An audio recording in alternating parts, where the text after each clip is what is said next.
아까 구원장님도 막 울컥울컥 하셨는데 그 기분이 뭔지 저도 알아요. 너무너무 힘들게 막 하셨는데 이제 막 성공했을 때 저희도 항상 이렇게 울고 싶답니다. 막 울컥. 근데 이제 참는 거죠, 그냥.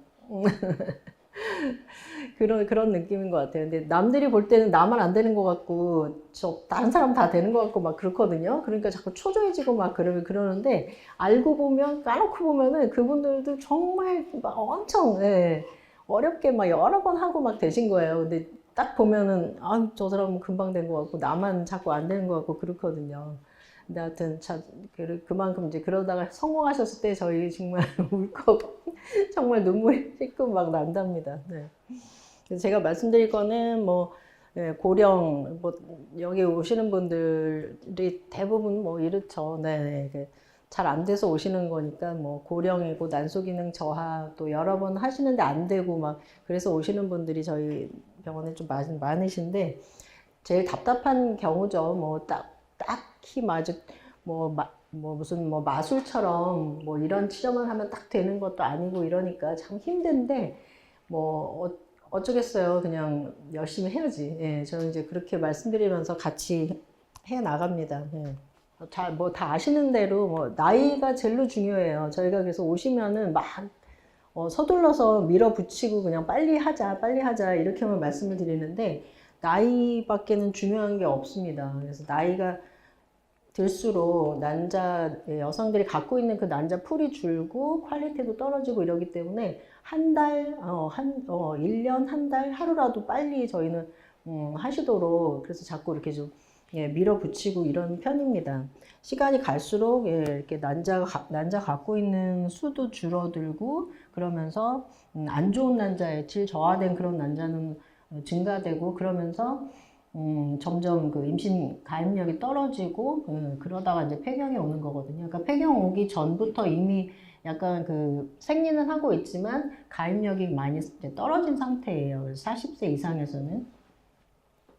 근데 저희 이제 요즘은 뭐 거의 시험관 하시는 분들 평균 나이가 거의 40에 육박하기 때문에 이런 어려운 와중에서도 그래도 또 이제 전략을 또 세워야죠. 네. 이제 난소 나이 검사는 그 AMH 잘 알고 계신데 그 AMH라는 거는 이 작은 난포에서 이제 분비하는 그런 호르몬입니다. 그래서 원래 이 AMH의 그럼 역할은 뭐냐면은 난자가 이렇게 많이 갖고 있는데 우리 이제 그 뭐 종이컵 디스펜서처럼 많이 갖고 있지만 천천히 하나씩 이렇게 배란이 돼야지 한꺼번에 와르르 이렇게 뽑으면은 난자가 이제 없어지잖아요. 그러니까 이것들이 서로 요 호르몬을 분비하면서 서로 배란이 빨리 되지 않게끔 서로를 이렇게 붙잡아주는 역할? 그러니까 이렇게 이 종이컵이 한 번에 와르르 되지 않도록 서로 이렇게 커져가지고 배란이 막 아무렇게나 되지 않도록 이렇게 유지를 해주는 그런 역할을 하는 그런 호르몬입니다. 그러니까 이 호르몬을 측정하면은 작은 난포들이 얼마나 많은가를 알게 되는 거죠. 그래서 이 검사를 하는 거예요. 이렇게 난소나이 검사라고 하는 게 AMH가 그런 겁니다. 그래서 작은 난포들을 많이 갖고 있으면 이 수치가 이제 높게 나오겠죠. 그리고 착상 과정 뭐 잘 아시는 대로 그 수정란이 배아를 이제 발달시켜서 5일 배양 정도의 포배기 단계에서 자궁 표면하고 붙어서 얘가 이렇게 파먹어 들어가는 겁니다. 예, 이런 과정. 예, 그러니까 이 과정에서 여기가 근데 잘 뭐 알려지지 않은 경우가 너무 많아요. 왜 착상이 안 돼요? 이렇게 물어보시는데 정말 저희도 몰라요. 저희도 몰라요. 왜 이 과정에서 엄청 복잡한 과정이고 우리가 아는 거는 굉장히 단편적인 것밖에 많은 연구를 하고 있지만 진짜 어렵습니다. 잘 몰라요. 그래도 어쨌든 이 배아와 자궁이 서로 이렇게 서로 상호작용을 하면서 뭔가 무슨 이렇게 협상을 하듯이 그쵸? 내가 여기 들어갈 텐데 너가 문을 열어줄래? 아니 싫은데 뭐 이러고 있겠죠 얘네들이. 뭘 주면 이렇게 하면 이렇게 해줄게 뭐 약간 뭐 이런 걸 하고 있을 거예요 아마. 그러다가 한번 이제 착상이 딱 되게 되면은 이제 여기를 이제 파먹어 들어가는 거죠. 여기에. 그래서 자궁 내막은 원래가 그러고 왜 자꾸 착상이 안 돼요 하시는데 원래 이 자궁 내막은 이 문처럼 이 문이 들어오라고 있는 걸까요? 못 들어오게 하라고 있는 걸까요? 선별해서 들어오는 거죠. 그죠? 문이 있는 거는 아무나 들어오는 게 아니라 선별해서 들어오게 하는 거죠. 그래서 이 내막은 원래가 착상이 안 되게 하는 그런 역할을 하는 거예요. 아무나 막 붙지 않고 정말 귀하게 정말 그런 손님만 들어올 수 있게 해주는 거예요. 원래가. 그래서 착상이 안 되게 하고 있다가 정말 선택적으로 요거는 들어와서 착상이 돼도 되겠다 할 때 살짝 문을 이렇게 누르면 이렇게 열리잖아요. 그런 식으로 이렇게 딱 열리게 해서 정말 좋은 배아가 싹 들어와서 되게끔 해주는. 그래서 이제 착상 윈도우 그런 것도 많이 시험관 여러 번 하신 분들은 알 텐데, 그래서 착상 윈도우라고 그래서 착상이 될 수 있는 그 시기에 그 내막이 이렇게 변화를 하거든요. 그래서 착상이 될 수 있는 그런 모양으로 얘가 이제 변하는데 그 시기가 딱 있습니다. 그래서 그 윈도우가 딱 열려야 딱 들어와서 얘가 착상이 될 수 있거든요.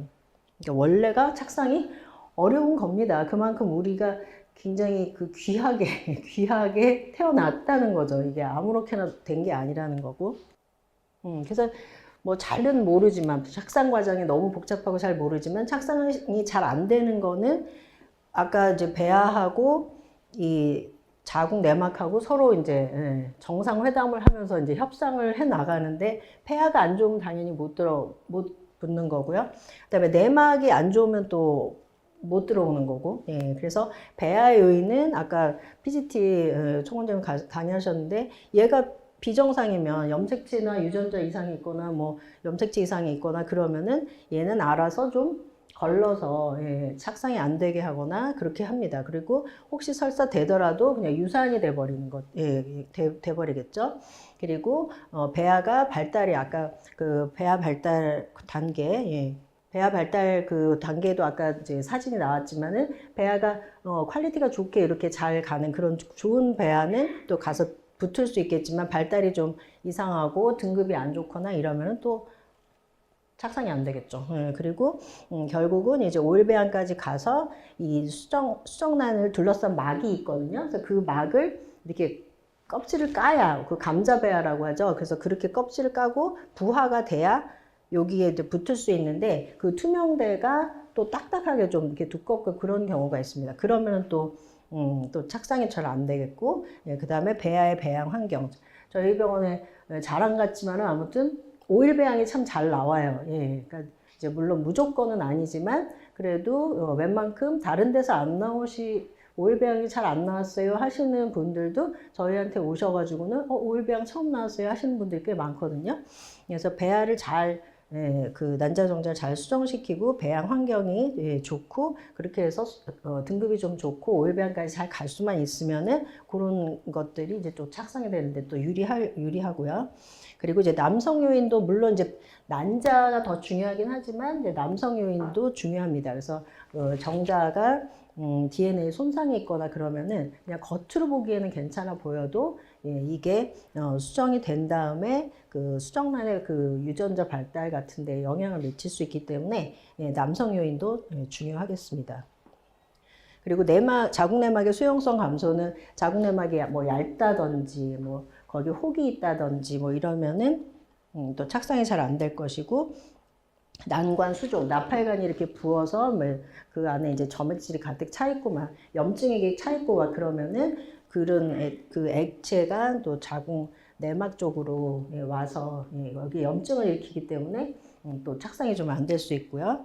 그리고 이제 그 반복 착상 실패나 뭐 습관성 유산이나 이럴 경우는 혈전 이상이나 면역 이상이 있을 수 있기 때문에 이런 것들도 이제 그 수용성을 좀 감소시킬 수 있습니다. 그래서 우리가 할 수 있는 거는 이제 아까도 얘기가 나왔지만은 이제 배아를 잘 발달시키기 위해서는 난자 정자가 일단 좋아야 되고, 그 난자를 잘 뽑아내려면 저희가 난자 그 과배란 유도를 잘 해야 됩니다. 근데 그 과배란 유도가 최적화되지 않았을 때, 그러니까 최적화된 거는 성숙 난자를 잘 뽑아내야 되는데, 많이 경험들 하셨을 거예요. 많이 잘 키워가지고 하려다 보면은 잘못하면은 또 미리 터지고요. 예, 미리 너무 일찍 뽑으면은 성숙도가 낮아서 또 밖에서 그 성숙을 시키려고 하는데 또 잘 안 될 수도 있고. 그러니까 최대한 크게 많이 키우고 난포가 서로 균일하게 커서 성숙 난자를 많이 뽑는 게 제일 좋은데 그게 과배란 유도를 하다 보면은 많이 경험하셨겠지만 그게 참 쉽지는 않습니다. 키우다 보면은 그 난포들이 시작할 때는 다 작게 비슷하게 있어도 키우다 보면은 주사를 맞다 보면은 자꾸 사이즈가 이렇게 균일하게 안 되는 경우가 많아요. 예. 그래서 뭐 장기요법도 하고 뭐 하고 하는데 그거는 난포마다 다 그 수용체가 달라서 그렇습니다. 그러니까 똑같이 이제 약을 투여를 해도 어떤 난포는 막 그걸 잘 받아먹고 막 잘 크고 어떤 난포는 그렇지 않고 그래서 우리가 그런 거를 좀 조절하기 위해서 뭐 호르몬제를 미리 쓰다가 하기도 하고 뭐 장기요법을 하기도 하고 뭐 저용량으로 천천히 가다가 그러니까 그런 것들을 이제 주치의가 보면서 이제 자꾸 머리를 쓰는 거죠. 이제 처음에 저용량으로 가다가 어느 정도 난포들이 생기고 그러면은 그때 용량을 올릴 수도 있고 어쩐 때는 처음부터 확 이렇게 고용량을 확 써서 좀 많은 난자를 좀 이렇게 크게 그렇게 한 다음에 너무 많이 자랄 것 같으면 그때 약을 낮출 수도 있고 그런 과배란 그 약을 쓰는 데 있어서 이제 그런 전략을 저희가 이제 생각을 하는 거죠. 근데 그거는 뭐 저자극이 좋아요, 고자극이 좋아요 이런 것처럼 아까 PDT가 좋아요, 아닌 거 PDT 안 하는 게 좋아요 이런 것처럼 딱 정답이 없습니다. 이거를 고용량이 좋다, 뭐 고자극이 좋다, 저자극이 좋다 이런 게 아니고 그 저희가 초음파를 계속 보잖아요. 그 이유가 이제 관상을 보는 거예요. 얘들이 얘들이 적게 시작해서 잘 갈 것인가 아니면 처음에 세게 써야 될 것인가 이거를 저희가 초음파 보면서 항상 그거를 연구하는 겁니다. 그래서 하여튼 저희가 할 수 있는 거는 이제 과배란 유도를 잘 하는 거죠. 한마디로.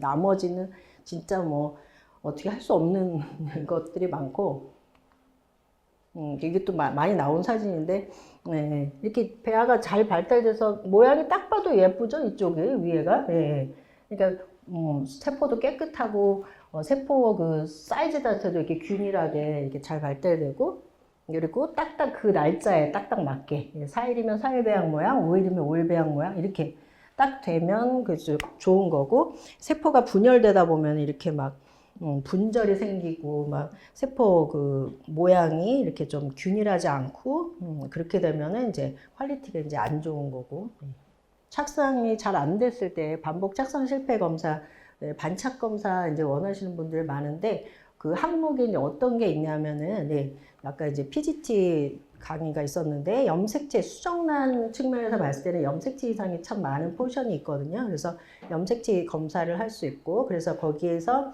어떤 이상이 있으면은 착상률 유전 진단을 해야 되고요.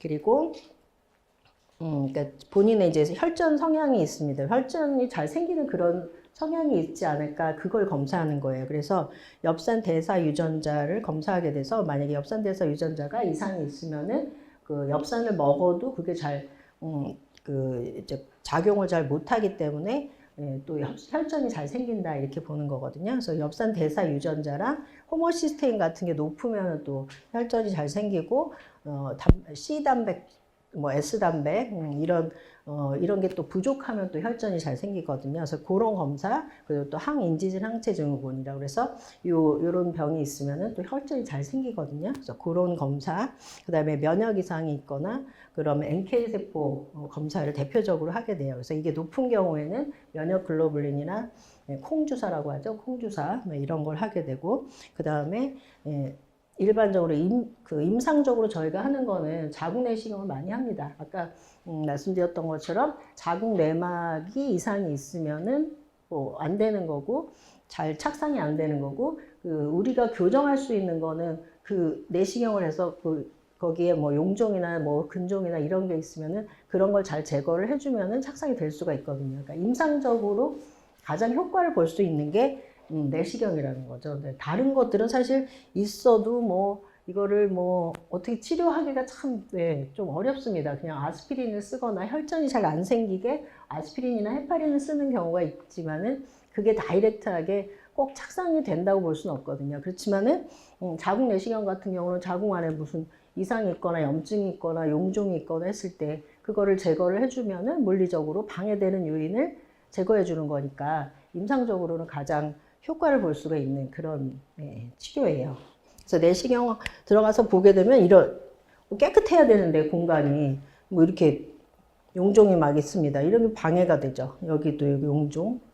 그리고 요거는 이제 뭐 유착 이렇게 있으면 이런 걸 이제 떼주고 뭐 이렇게 하면은 꽤 착상률을 향상시킬 수 있어요. 그리고 나 옛날에 했는데 작년에 했는데 또 해야 돼요? 이거 여러 번 해도 돼요? 막 이렇게 물어보시는 분들 많거든요. 이런 용종 같은 건 또 생길 수 있습니다. 내막이 계속 굉장히 빠른 속도로 증식되는 그런 조직이기 때문에 한번 하셨어도 또 할 수도 있어요. 그리고 이거를 한다고 해서 무슨 소파솥을 막 하는 것처럼 내막이 막 얇아지고 막 그런 계제가 아니거든요. 들어가서 보고 용종 있으면 요거만 떼는 거니까.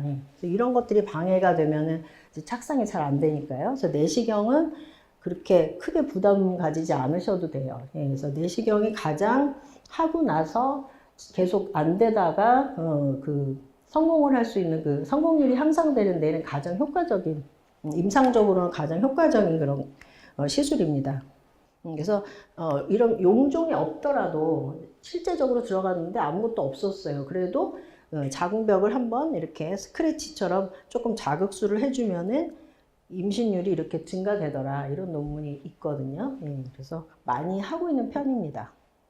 그리고 뭐 보조치료는 뭐 환자분들이 더 많이 공부해서 이런 거 써주세요 저런 거 써주세요 뭐 말씀하시는데 아무튼 뭐 이런 보조치료들을 많이 하고 있어요. 그래서 지금 말씀드린 내시경은 저희가 이제 하고 그 다음에 배아 이식할 때 좀 배가 좀 이렇게 자궁도 수축을 합니다. 이렇게 장이 움직거리는 것처럼요. 자궁이 이렇게 수축을 합니다. 아기 날 때도 진통 올 때도 자궁이 이렇게 수축을 하는 그 힘이잖아요. 근데 이식을 할 때 좀 들어가기가 어렵거나 그런 분들이 있어요. 그러니까 한참 동안 이제 낑낑대고 저희가 그럴 경우가 있는데 그러면 이제 배가 이렇게 아파지면서 자궁에 수축할 수가 있는데 그런 것들도 이제 좀 착상에 영향을 줄 수 있다 그렇게 보고 있고 그래서 자궁 수축 억제제를 쓰는 경우도 있어요. 근데 이게 뭐 아주 그렇게 효과가 아주 뭐 뚜렷하다 그런 건 아니지만 가끔 보면은 이식하고 나서 배가 아팠다 이런 분들이 많거든요. 그래서 그런 분들은 조금 이런 게 도움이 될 수가 있고요. 그다음 배아글루는 히알루론산 요 배아의 그 겉을 둘러싸고 있는 그 막의 성분인데 그거를 같이 이제 한번 이렇게 그 배아 글루를 이렇게 묻혀서 넣는 거죠.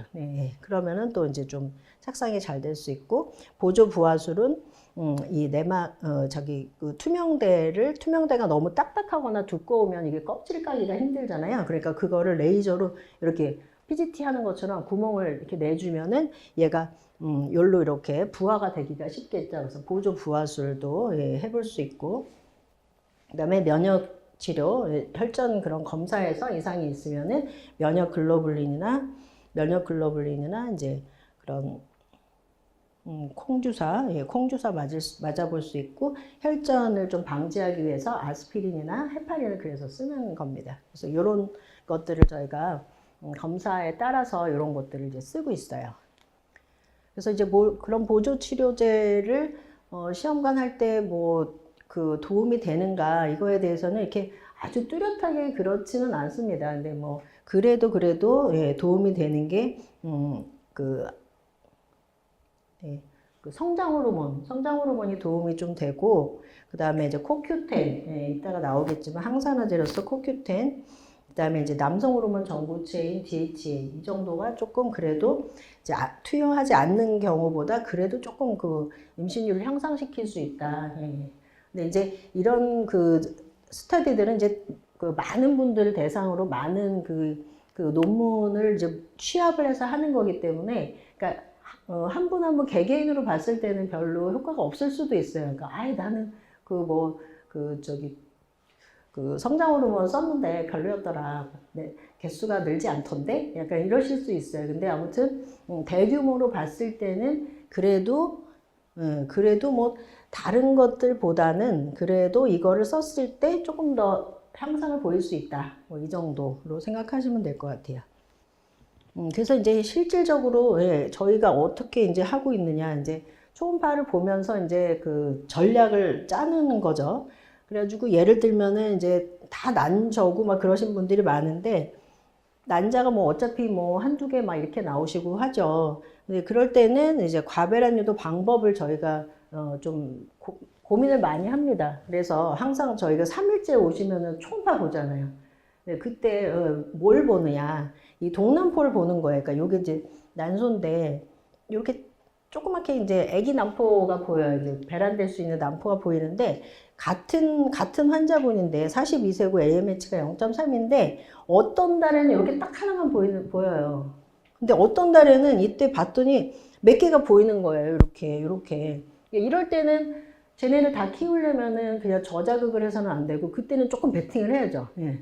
일단 우리가 뭐 게임을 한다 그랬을 때 좀 패가 좋으면은 그냥 많이 돈을 거는 것처럼 예, 요런 게 다 잘하려면은 그때는 좀 고용량을 쓰고 어떤 달에는 보면은 그냥 동남포가 딱 하나밖에 없는 경우가 있거든요. 그럴 경우에는 그냥 네, 뭐 저자극으로 해죠. 그냥 약만 먹든지 어차피 한 개가 자라니까 그냥 먹는 약으로 먹는 배란 유도제를 써서 그냥 한 개를 그냥 목표치를 좀 낮추고 한 개라도 잘 뽑자 이렇게 가는 거고 어떤 달에 동남포가 이렇게 모여들면 그때는 좀 이제 세게 가는 거고 근데 그런 것들을 이제 하느라고 저희가 초음파를 보는 겁니다.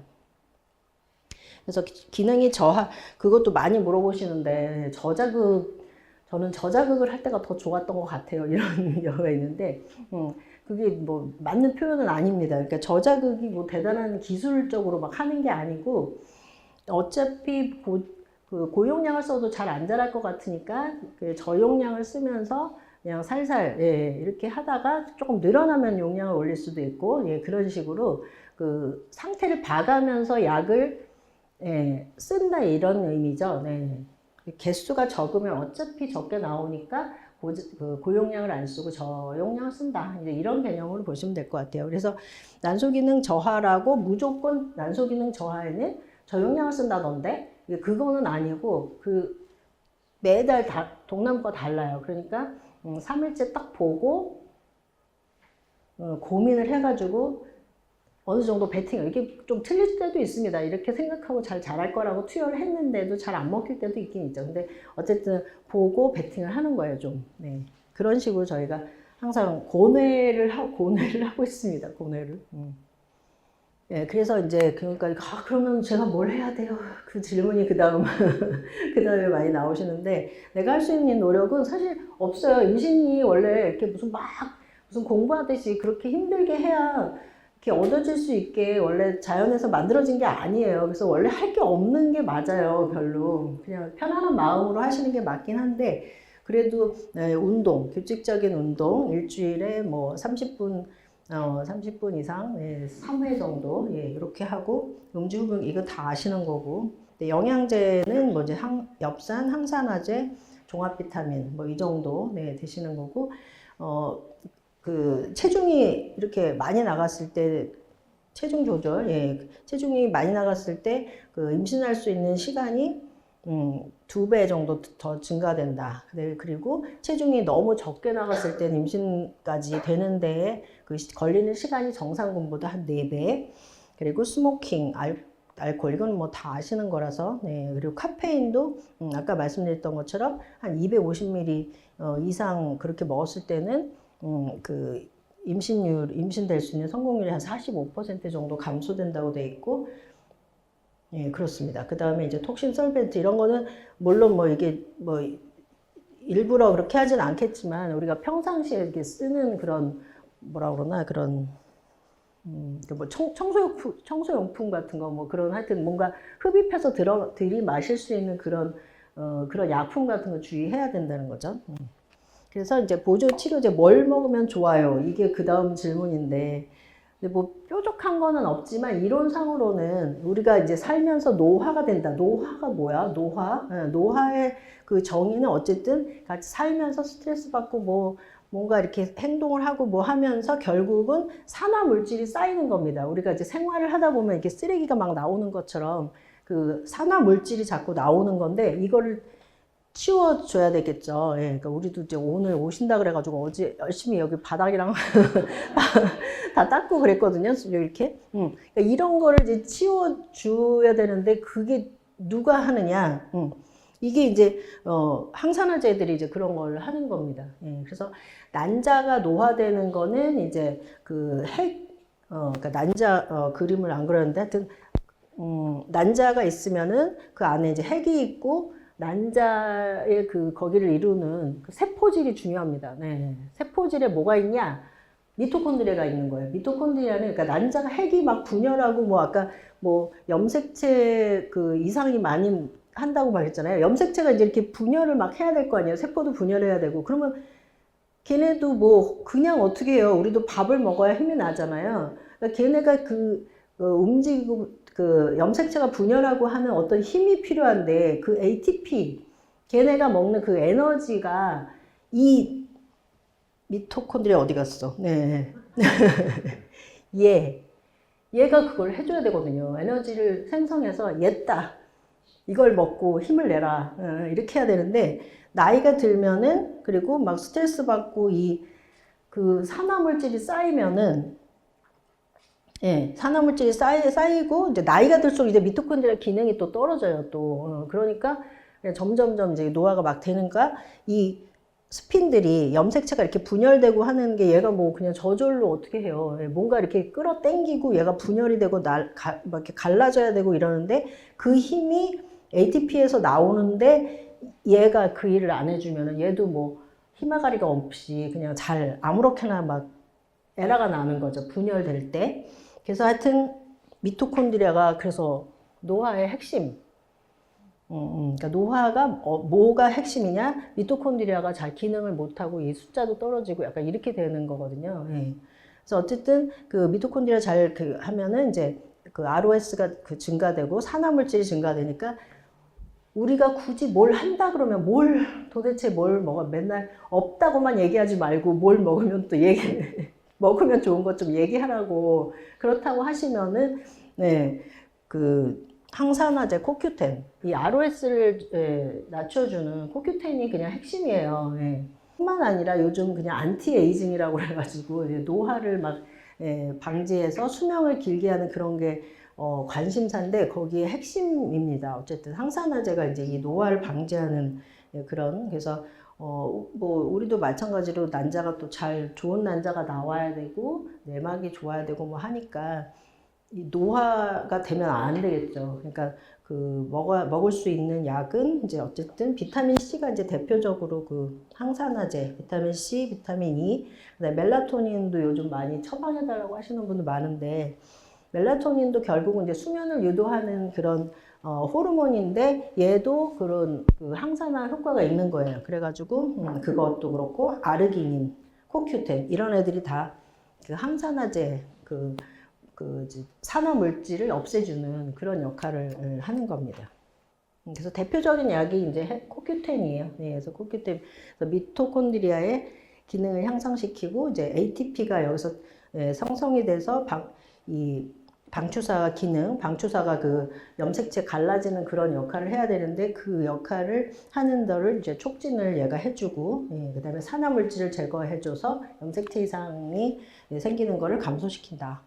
CoQ10하고 또 양대산맥이 이제 요 NAD, 그래서 NMN이라고 해서 이것도 그냥 CoQ10이랑 비슷한, 그러니까 모든 세포에서 다 필요한 그런 물질인데 어쨌든 니코티나마이드, 아데닌, 다이뉴클레오타이드, 그래서 NAD 이제 이 형식으로는 안정적이지 않기 때문에 그거의 전구체가 NMN이라고 해서 이 형태로 이제 섭취를 하게 됐고 모든 세포 기능에서 꼭 다 필요한 인자인데 노화가 됨에 따라서 이게 감소가 됩니다. 근데 이제 이거 이제 쥐를 가지고 실험을 한 게 있는데 노화가 되면서 이제 이게 NAD가 떨어지는데 그럼 이미 노화가 된 거를 다시 뭘 먹어가지고 이거를 되돌릴 수 있어야 될 거 아니에요.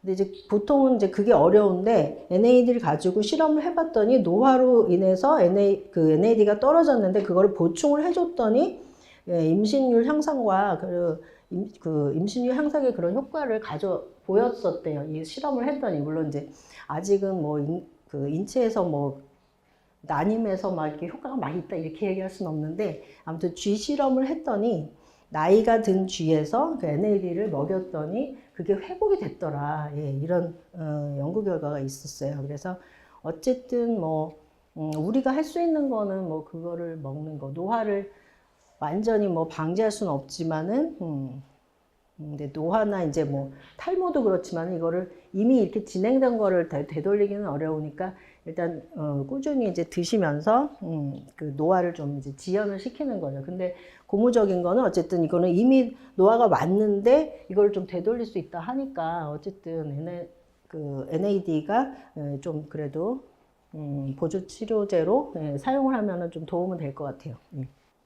그 다음에는 이제, 다른 분들이 이제 어떤 식으로 하고 있나, 이제 이제 그 사례를 조금 저도, 갖고 왔습니다. 그래서, 이분도, 42세고, 난소기능 저하. 그리고 그 고령이고 난소기능 저하가 있는데 PGT를 해서 성공하신 분이 있고, 내가 안 했는데도 성공하신 분도 있고, 그래서 그냥 사례별로, 말씀드릴게요. 그래서 이분도 자연유산 한 번 됐고, 이제 다른 데서 이제 한 번 실패를 했고, 근데 이제 오셨는데 일단 나이가 있으시고 이전에 유산이 되셨다고 하니까 그냥 또 했다가 또 유산이 되면 안 될 것 같아서 이분은 PGT를 하시자고 권유를 했어요. 그 다음에 이제 PGT 해보신 분은 알지만 통배 안 나오는 거 아시죠? 통배 나오기 진짜 어려워요. 근데 이분은 정말 맨날 개수도 되게 적게 0.5니까 적게 나오시는데 그래도 이분이 그 포기하지 않고 그래도 계속 그냥 한 개씩 나오고 하는데 정말 실망하지 않으시고 계속 하세요. 계속. 그래가지고 결국은 총 11번을 했어요. 그래서 통배가 하나 나온 거예요. 이분도 굉장히 뭐 안 될 때마다 이제 실망도 많이 하고 그런데 그냥 정말 얼마나 속상하시겠어요. 그런데도 그냥 이제 꾹 참고 저와 함께 잘 하셨어요. 어쨌든 막 중간에 뭐 그렇죠.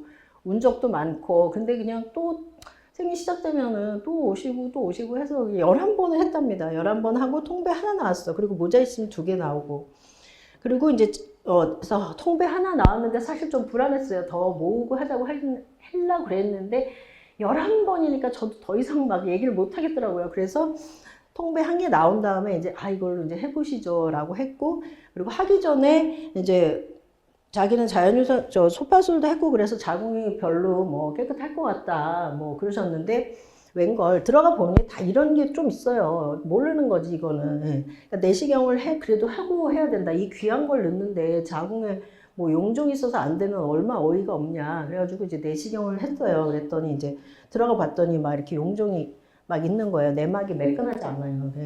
여기도 봐요. 여기도 이렇게 용종 있고. 그래서 요거 다 딱 떼고 그 다음에 하나를 배팅했어요. 저도 떨렸답니다. 네. 그리고 이제 딱 했는데 이제 임신 되신 거죠. 아무튼 그리고 이제 NK 세포가 높아서 면역 글로불린 투여를 하긴 했고요. 그러니까 모든 게 이게 다 맞아야지 되는 거예요. 그래서 통배 나왔지만 사실 내시경 안 했거나 뭐 이런 거 안 했으면 또 안 됐을 수도 있고 하여튼 아슬아슬했답니다. 어쨌든 이분은 그래도 PGT를 해갖고 성공을 하신 분이고요. 이분은 또 반대로 고령인데 PGT를 하다가 그냥 안 해버렸어요. 너무 아까도 케이스 나왔지만 너무 이식을 못 하는 거야. 그래가지고 그냥 에라 모르겠다. 그냥 할래요. 이렇게 된 거예요. 이분도. 다른 데서 자연유산 한 번 됐고 그 다음에 5번을 했어요. 3일 배양으로 신선이식도 하셨고, 뭐 동결이식도 하셨고 했대요. 근데 다 계속 안 드셨대요. 그리고 이제 PGT까지 했대요. 그래가지고 2번을 했는데 통배가 안 나오셨어요. 다 비정상. 그래가지고 PGT를 좀 이제 하기 싫어하시더라고요. 그래서 그래요. 뭐 이제 제일 최악은 그냥 또 유산이 되는 거, 그 유산이 됐을 때 그것만 자기가 막 땅을 치고 후회, 할 걸, 뭐 이런 후회만 안 하신다면 그냥 안 하고 해보자고 했어요. 그래가지고 PGT를 안 하고 동결을 했는데 어쨌든 그래도 나이에 비해서는 난자가 많이 나오시는 분이었어요. 그래서 9개 채취하고 첫 번째 그래도 5일 배아가 2개가 나오셨고 그 다음에는 3일 배아 2개 그렇게 했는데 어쨌든 저는 요 5일 배아 2개가 딱 나와서 거기서 좀 희망을 본 거죠. 그래서 내시경하고 그걸 베팅해 보자고 했어요.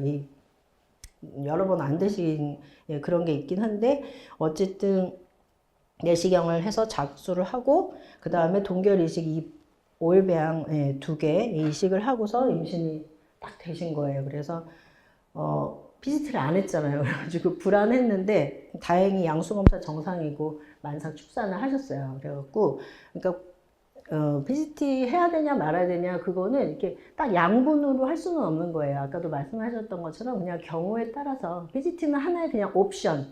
이럴 때 PCT를 하면은 그래도 내가 후회하지 않고 뭐 이렇게 하겠다 뭐 이런 분도 있겠지만 그렇지 않은 경우는 환자분들도 얘기하시지만 PCT를 추구는 하지만 고집하지 않는다 말씀드리는데 아무튼 하는 게 좋긴 한데 그렇다고 그냥 안 되는데도 막 계속 가셔야 돼요 막 이러고 갈 수는 없다 이거지요. 네, 그래서 어쩐 때는 그냥 조금 타협을 해서 성공을 할 수도 있다. 물론 이제 보조 시술로는 이제 또 이런 면역 치료 같은 걸 또 하긴 했어요. 근데 어쨌든 이분도 되게 아슬아슬하게 또 성공을 했고 그 다음에 이분도 44세 고령이고 여러 번 반복 착선 실패신 거예요. 그러니까 미국 오시면은 저희도 굉장히 이걸 내가 어떻게 이제 성공을 시켜야 돼요. 어떻게 시킬까 이제 이런 생각을 이제 하면서 또 숙제 도전이 주어지는 건데 어쨌든 뭐 사회를 실패해가지고 2년 전에 마지막 시도를 하고 포기를 했었대요. 자기가 포기를 했다가 그래도 누가 직장에서 누가 소개를 해가지고 이제 오신 거예요. 그래가지고 1차에서는 장기요법을 해가지고 그래도 난자가 7개가 채취돼서 5일 배양이 하나가 또 동결이 된 거예요. 그래가지고 5일 배양이 나왔으니까 여기서 좀 제가 또 희망을 받죠. 그래서 이걸로 하면 되겠다. 그래가지고 이제 당연히 저는 이식하기 전에 다 내시경을 하거든요. 그래서 자궁 내시경을 용종 제거를 하고 그 다음에 이제 이식을 그때 하려고 그랬는데 무슨 개인 사정으로 못한 거예요. 요거를 이제 베팅을 하려고 했는데 그리고 이제 2차 시험관을 다시 또 해가지고 또 5일 배양이 나오더라고요. 저희 배양팀이 정말 애써 주셔가지고 5일 배양을 잘 만들어 주셔요. 그래서 5일 배양 2개 또 동결하고 1차, 2차에 이때는 취소했고 5일 배양 1개 이식했는데 성공하셨어요. 이분도. 그래가지고 아주 너무 정말 저도 울컥 그랬답니다. 같이 함께. 그래서 반복 착선 실패인데 이분도 44세인데 굳이 막 그렇게 일단 한 번도 되신 적이 없고 그래서 PCT 얘기는 안 했고 그냥 일단 해보자고 했어요. 그냥 그랬는데 그냥 다행히 되신 거죠. 근데 이분도 마찬가지. 이분도 42세인데 AMH가 거의 진짜 다른 데서 엄청나게 많이 10번 하고 오셨고 저희 병원에 오셔서 한 8번 더 했어요. 근데 막 여기 보시면 공란인 경우 진짜 많거든요.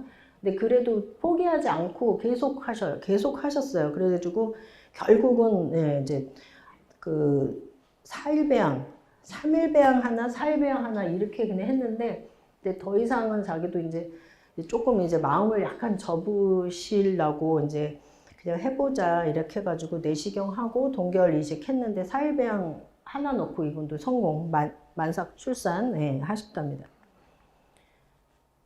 이렇게 여러 번 막 포기하지 않고 진짜 참을성을 꼭 가지고 이렇게 하셔야 난저는 진짜 왕도가 없어요. 그냥 이렇게 하나씩 모아가지고 좋은 거 나올 때까지 모아가지고 그거 베팅 정말 베팅인 것 같아요. 그렇게 해서 다 그렇게 해서 성공하신 난소가 보이질 않아요. 그냥 거의 항상 이래요. 근데 이때 채취할 때 이렇게 하나가 진짜 귀한 나보다 막 이렇게 해가지고 채취해가지고 그런 걸로 하는 거예요. 난소도 잘 안 보이기도 하고 조그맣게 난소가 보이는데 그것도 혈관에 굉장히 가까이 있어요. 그러니까 채취를 만약 거기서 자라도 이거 채취하다가 이거 혈관 건드리면 안 되는데 해가지고 엄청 고민 이렇게 힘들게 내색은 안 했지만 제가 할 수 있어요 막 이렇게 했지만 속으로는 이제 야 이거 혈관 건드리면 이거는 진짜 너무 위험한데 그래가지고 어쨌든 잘 채취하고 임신을 하셔가지고 이분도 자기 진짜 2년 동안 정말 이 시험관에 종지부를 찍게 해줘서 너무 고맙다고 카드 쓰고 가셨는데 그다음에 이제 이분은 이제 41세인데 그래도 AMH가 꽤 이제 좋으시고, 예, 용종 있어가지고 용종이 이렇게 보이고 있었고, 그다음에 고령이니까 뭐 오자마자 뭐 시험관 했죠. 네, 그리고 처음에 1차에서 AMH가 그래도 좋으시니까 난자가 9개 채취됐고, 오일배양이 진짜 운 좋게도 3개가 동결이 됐었어요. 그래서 당연히 용종 제거했고, 이렇게 큰 게 있어요. 그래서 이거 제거하고, 근데 초음파 볼 때보다 더 들어가 보니까 더 명확하게 크게 보이더라고요. 그래서 이거 제거하고 동결이식 1차에 임신되셨습니다. 그래서 하여튼 내시경은 정말 유용하게, 예, 꼭 해야 돼요. 그리고 이분도 정말 거의 매일 울면서 다니셨어요. 막 이거 해보면 안 돼요, 저거 해보면 안 돼요 하면서, 네, 이분도 32세인데 저게 있어요. 네, 항인지질 증후군. 그게 있어서 약도 드시고 뭐 이제 이렇게 하셨던 분인데, AMH가 나이 젊은 거에 비해서 너무 낮죠. 0.2였어요. 근데 자연유산도 옛날에 한 번 되셨고 4번이나 안 되셨고, 난자가 맨날 뭐 1개, 3개, 1개에서 많으면 3개 이렇게 나오시거든요. 그래서 1차 때 뭐 2개 채취돼서 1개 동결하고, 또 뭐 이렇게 해서 또 뭐 1개 동결하고 뭐 이러고 있어요. 그냥 이러다가 결국은 이제 이 살배양 뭐 이렇게 몇 개 좀 모인 다음에 이제 저희가, 예, 용종 제거하고, 그 다음에 3차, 예, 또 두 개 채취하고 살배양 또 신선 이식으로 했는데, 이분은 이제 워낙 항인지질 증후군이 있으신 분이라 그 아스피린이랑 그 헤파린 주사, 예, 그런 걸 쓰면서 성공을 하셨는데, 이게 한 장으로 해서 이렇지 이분이 거의 정말 너무 많이, 여러 번 중간에 안 나오신 적도 있고 진짜 힘들게 하셨습니다. 그리고 중간에 한번 유산도 되셨네. 그거 빼먹었네요. 예, 중간에 한번 돼서 와 했는데 또 그게 유산이 되셨어요. 그래서 하여튼 요약하면은 맞춤 치료와 전략이 중요하다. 이렇게 하는 게 신산이 좋아요, 동결이 좋아요. 이렇게 그냥 양분할 수가 없다. 이거는, 예. 그래서 어떤 때는 그냥 신선을 밀어붙여서 될 수도 있는 경우도 있고, 대개는 근데 난저인 경우에는 모아서 저희가, 예, 동결로 합니다. 왜냐하면 개수가 적기 때문에 하나 뭐 이렇게 나와가지고 그걸 이식해가지고 되는 거는 엄청 힘들기 때문에, 어쨌든 맞춤 치료와 전략이 중요하고요. 그 다음에 배아와 그 자궁내막 상태를 좋게 하기 위한 그런 노력을 해야겠죠. 그래서 과배란 방법을 좀 이렇게도 해보고 저렇게도 해보고, 난자의 상태를 잘 봐가면서 용량을 뭐 적게 시작했다 올리기도 하고, 처음부터 고용량을 하기도 하고 뭐 이런 식으로. 그리고 내막은 이제 내시경으로 이제 하면 되니까. 네. 그리고 혈전이나 면역 이상이 있을 때는 그런 면역 치료 같은 것도 하고요. 그리고 이제 환자분들이 할 일은 이제 운동은 항상 옳다. 제가 말씀드리잖아요. 예. 무슨 운동이든 항상 옳다. 운동과 스트레스 관리 잘 하시고, 영양제, 활성엽산을 포함한 종합 비타민이랑 그 항산화제, 코큐텐, 아르기닌, 코큐텐, NMN 이런 거, 예, 드시고, 그렇게 해서 이제 편안한 마음으로, 예, 하시다 보면은 이게 되는 거지, 무슨 마술사처럼 딱 이렇게 해드릴 수는 없고, 다른 분들 사례처럼 진짜 엄청 끈질기게들 하시거든요. 그런 분들이 확실히 성공은 하시는 것 같아요. 네. 그리고 아까 다 얘기 나온 거긴 하지만, 배양실 선생님들이 혹시 나와서 같이 강의를 하려고 그러다가 오늘 조금, 네, 바쁘신 것 같아가지고, 하여튼 저희의 자랑을 좀 하자면, 네, 고청정, 반도체 공장하고 이게 비슷하다 하더라고요. 이게 먼지 같은 거 없어야 되고 그렇기 때문에 고청정 배양실 갖추고 있고, 그 다음에 습식 배양, 또 건식 배양, 그런 단독 배양, 그런 배양기가 저희가 되게 많아요. 되게 많고, 네, 그 다음에 그렇게 해서 이제 좀 오일 배양이 잘 나온다. 예, 그리고, 예, 그 다음에 시술, 예, 단계마다, 예, 최적의 환경에서 이렇게 작업을 할 수 있도록, 요 배양은 여기, 이제 단독 배양에다 넣고, 요 배양은 건식에다 넣어보고, 이렇게도 하고, 그래서 그런 정말 좋은 배아를 얻기 위해서 최선의, 예, 노력들을 하고 있습니다. 그래서 배아 장비가 많고요. 네. 그 배양기도 많고, 다 새 거고요. 예.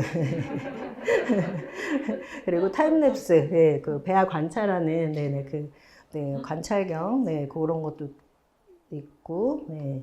그다음에 요 미세진동 배양기, 그러니까 그 배양 시킬 때 그 자연에서 이제 나팔관에서 이렇게 그 수정이 되니까 나팔관에서 이렇게 약간의 그런 진동이 있잖아요. 그거를 재현한 그런 기계입니다. 그래서 미세 진동 배양기 이것도 저희가 갖춰놨고, 그리고 방추사 현미경도 뭐 많이 아시겠지만 그 염색체가 갈라지는 분리되는 그 부위를 정자를 찌르면 안 되기 때문에 방추사라는 걸로 폴스콥이라는 그 현미경으로 보면은 그 염색체 분열하는 부위가 이렇게 딱 보이거든요. 그래서 여기를 피해서 찌르는 거죠. 그래서 그것도 도움이 될 수 있고, 예, 긴 시간 얘기하다 보니까 또 막 이렇게 됐네. 근데 아무튼 아무쪼록 도움이 되셨으면 좋겠고 힘을 내셨으면 좋겠고, 예, 저희 그 진료하면서도 이렇게 불안감이나 뭐 이런 것들을 많이 하고 그런 게 들잖아요. 그래서 저는 그런 걸 그걸 조금이나마 이렇게 덜어드리기 위해서 이런 어떤 과정을 할 거고 이게 지금 상황이 어떻게 되고 있는 거를 많이 설명하려고 노력은 하긴 합니다. 이제 뭐 다 만족스럽지는 않으시겠지만은 그런 지식을 또 많이 설명을 해드리고 지금 왜 이걸 하는지를 저는 많이 설명을 드리려고 노력을 하고는 있어요. 근데 그래서 하여튼 함께 포기하지 마. 인내심을 가지고 계속 열심히 해주셔서 함께 성공하셨으면 좋겠습니다. 아이고, 들어주셔서 감사합니다. 네.